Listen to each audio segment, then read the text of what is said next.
Good morning guys. কি খবৰ সকলোৰে ভালনে? আৰু ইফালে ঠাণ্ডা ঠাণ্ডা বতৰ, আমি ৰবাব টেঙা কাটি আছোঁ। হেল্ল' কৈ দিয়া। এয়া বাইদেউক লগাই আছোঁ কাটিবলৈ, মই আৰু খাওঁ চাটৰ ওপৰত বহি লৈছোঁ।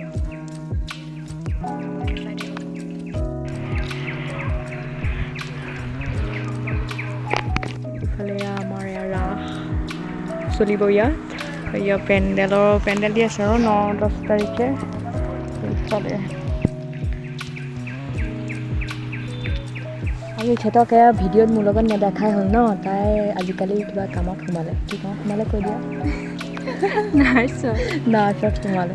ইয়াত নাথাকে, তেজপুৰত থাকে ন, তেজপুৰত থাকে। সেয়া আৰু কাটি আছে, চাই থাকক।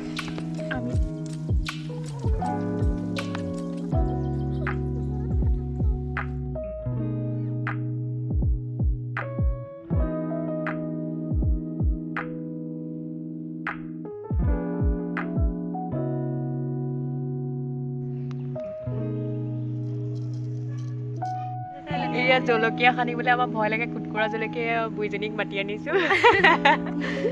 চাই দিওঁ এইফালে এইজনী বুঢ়ীজনী দাঁত উলিয়াই আছে।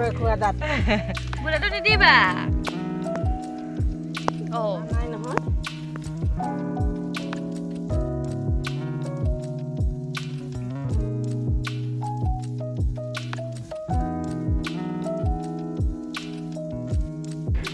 টেঙা বস্তুটো লগে ভাগে খাইহে ভাল লাগে, নহয়নে বাৰু? আৰু সেই তাই ফোন কৰিছিলে বোলে টেঙা আছিল নে? মই বোলো আছে, কিন্তু কাটিব লাগিব, মই এইবিলাক কাটি খুৱাবলৈ নাই আৰু খাবলৈও নাই। ঠিক আছে, হ'ব দিয়া মই কাটিম। আৰু সেয়া তাই কাটিলে, মাকে জলকীয়া সানিলে আৰু মই বহি খালোঁ। আৰু এনেকৈ লগে ভাগে খাই কিবা এটা ভাল লাগে। আৰু এজনীক মাতিছিলোঁ, তাই বোলে কালি কিবা টেঙা খালে, খাই লৈ পেলাই এতিয়া কৈছে বোলে মই নেখাওঁ, মোৰ পেট বেয়া হৈ আছে। সেইকাৰণে আমি তিনিজনীয়ে বহি খাই বৈ শেষ কৰিলোঁ। আজিৰ ভিডিঅ'টো ইমানেই। যদি ভাল লাগিলে লাইক, কমেণ্ট, শ্বেয়াৰ কৰিব। Bye bye.